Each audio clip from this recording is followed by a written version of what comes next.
And joining us now in the nation's capital, Colonel Patrick Stogran. He is Veterans Ombudsman for Canada. And Colonel Stogran, as I welcome you to the program, I want to take you back actually to something you did in the summertime. You did something rather unusual for an officer of Parliament. You held a press conference surrounded by veterans and announced that you're not going to be reappointed after just one 3-year term, not reappointed.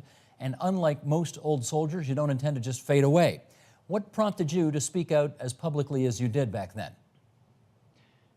Well, you say unlike most old soldiers and fading away, I certainly grew up in the military environment and lived by, I would refer to it as a mission team self ethos. And I had a mission to do, and I was dismally failing at that mission for reasons beyond my control. And I felt something drastic had to be done in order for Canadians to realize how badly treated many of our veterans are. You say you were dismally failing.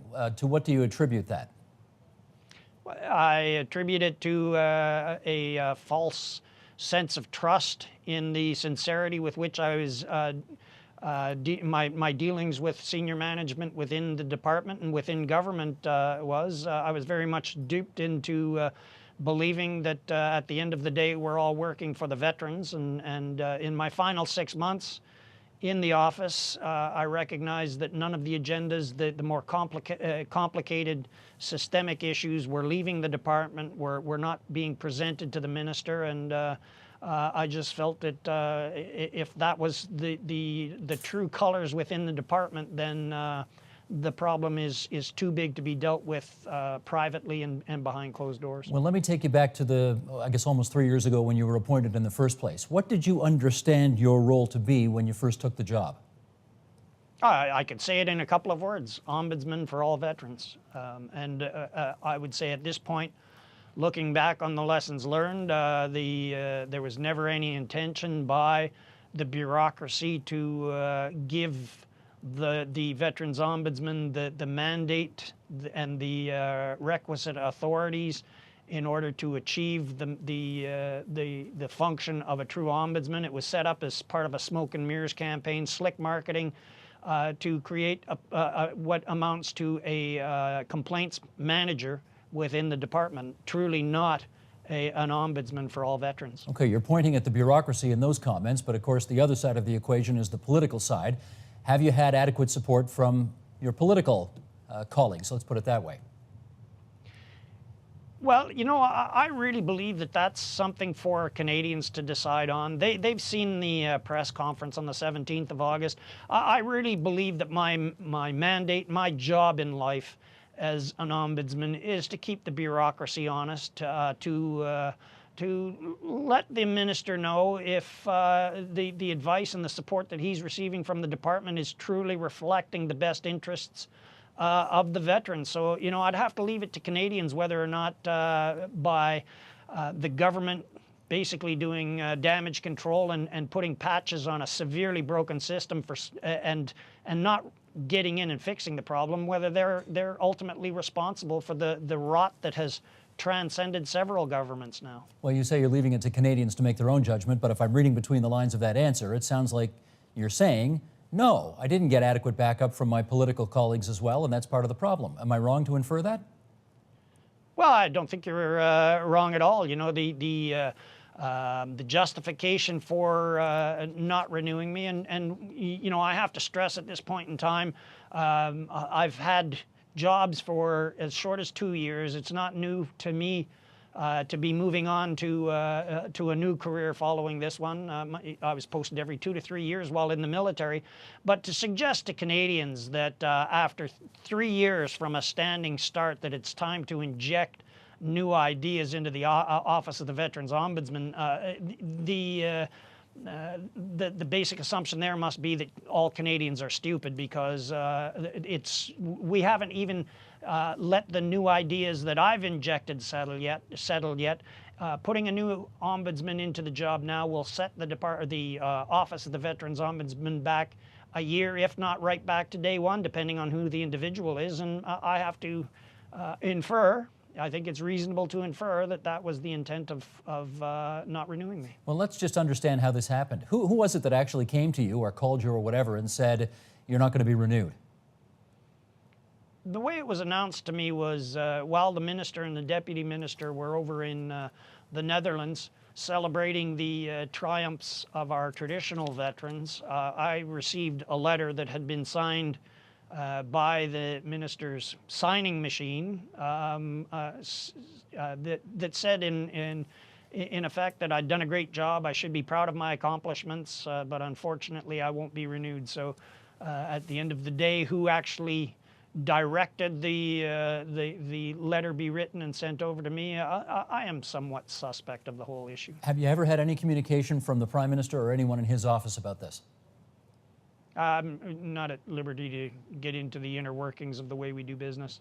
How come? I think people would be interested to know that, whether or not you actually appealed to the PM or whether he, you know, in a private moment, maybe explained better about why you're not being renewed, something like that? Well, if it was a private moment, then it shall remain a private moment. What I will say is that I did apply for the job, and I certainly expressed my desire to carry on to the people who are actually involved in the decision making. But in my estimation, it certainly wasn't. The proper approach was not to present my feelings to the Prime Minister. Understood. Okay, let's talk about the vets, the people that you represent. What concerns do you hear from them most frequently? Oh, I think that's a very difficult question. By our statistics, I think it's safe for me to say that complaints about the healthcare system and the bureaucracy and the approval processes is probably at the top of the list, followed very closely by Veterans Review and Appeal Board and the adjudication system. But you know, these. That's the statistical side. Certainly there's vocal opposition to the new Veterans Charter as it stands right now.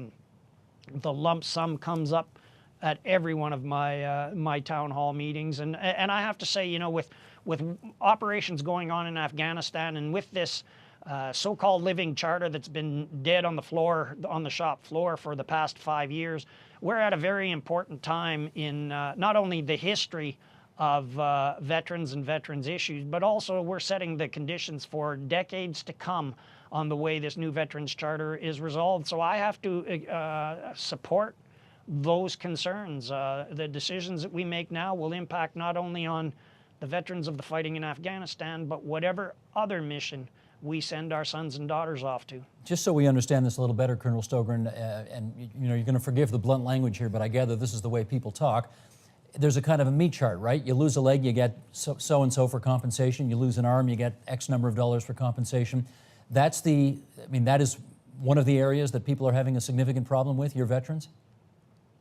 That's one of the areas, for sure. And I would have to say that my, first of all, I'm not offended by that kind of talk. Certainly the soldiers say to me, they view the system such that one leg is worth $125,000. The second leg is worth $125,000, and they'll throw in another limb for a nominal fee. So you know, it is life and death. It basically comes down to putting our sons and daughters into harm's way, and every single person who signs on to serve this country in the RCMP or the Canadian Forces, they sign on for life, because even if they don't make a career of it, if they're sent on operations, they can have their life terminated prematurely, or indeed they can have their life changed traumatically from a physical or psychological wound. And you know, it comes down to dollars and cents and penny pinching, and it's quite clear to me after 3 years that the new Veterans Charter is a manifestation of the belief that the government is trying to eliminate their long-term financial liability that they incur when they bring troops home wounded. This government, of course, tells us every day in question period that they're there for the troops and that there is no higher priority in this country than supporting our troops. What do you believe their actions say? That's what their words say. What do you think their actions say? Well, that's the kind of talk that I've experienced within Veteran Affairs, within senior management for the past 3 years, and what I found to be disingenuous to the point of being an outright lie, that there was no stomach for bringing veterans issues, and in the case that I presented personally to the Deputy Minister, where I believe The department is cheating our World War II widows of veterans. There's no stomach to bring those issues outside of the department. And that came clear after 2.5 years of everybody telling me how much they stand behind their veterans. To me, it's absolutely aberrant that people are not standing behind the veterans. But just to sum up, I think all Canadians now are witnessing the same kind of speak on the floors of Parliament. And I wonder how long it's going to take before Canadians come to the realization, similar to the one that I had about the bureaucracy, that this is all just empty speak. And at the end of the day, there's really no appetite to look after our veterans. And you know, we have to maintain the momentum right now in terms of the outrage that's being expressed by Canadians about poor treatment of veterans. Well, you raised the Second World War in that answer, and let me ask you to compare the kind of treatment that Veterans Affairs Canada does for vets of World War II or Korea versus that which people who are returning from Afghanistan receive. How would you compare? Oh, gosh. It's like comparing apples and oranges. You know, there were education grants, there were land and all sorts of opportunities presented to veterans coming home that are just not there anymore. And, you know, suffice to say, the pension for pain and suffering, a stipend that a veteran could rely on for years. I can say categorically for the past 3 or 4 decades, that system has been eliminated. It's been watered down. There's 700,000 plus Canadian Forces veterans who have nowhere near the entitlements. We've heard recently about the department's intention to step away from long-term care. But I'd like to make one thing perfectly clear to everybody, that, you know, the commitment of the service person today, the person who puts on a uniform and agrees to serve in the Canadian Forces or the RCMP, accepts the condition of unlimited liability, and their commitment is absolutely no different from the commitment that our heroes who went over to World War I and World War II make. It's basically you have to be prepared to lay down your life for the country and get sent overseas and experience all of the pains, the anxieties associated with these kinds of deployments away from your family. What has changed is 2 things: the commitment of our government towards the wars that we send our so-called peacekeepers off to, because when we send peacekeepers overseas, they're going to war for a different purpose than World War I and World War II, but they're going to war, and our government's quite prepared to walk away from failed adventures overseas with our military. But secondly, and more sadly, the commitment to our service person is nowhere near what it was coming out of the Second World War and indeed Korea. And the new Veterans Charter, the fact that it was ignored despite coming into law as recognized as a flawed document, and it would be a living document that would be continually reviewed and amended to enhance the treatment of our veterans. It's been laying dead on the shop floor for 5 years. That characterizes the attitude. In our last 20 seconds, Colonel, what advice would you give your successor? Well, I think it's quite clear. Mission Team Self, look after our veterans, and don't accept any compromise. I thank you very much for joining us tonight on TVO, Colonel Stogran. It's good of you to join us. Thank you.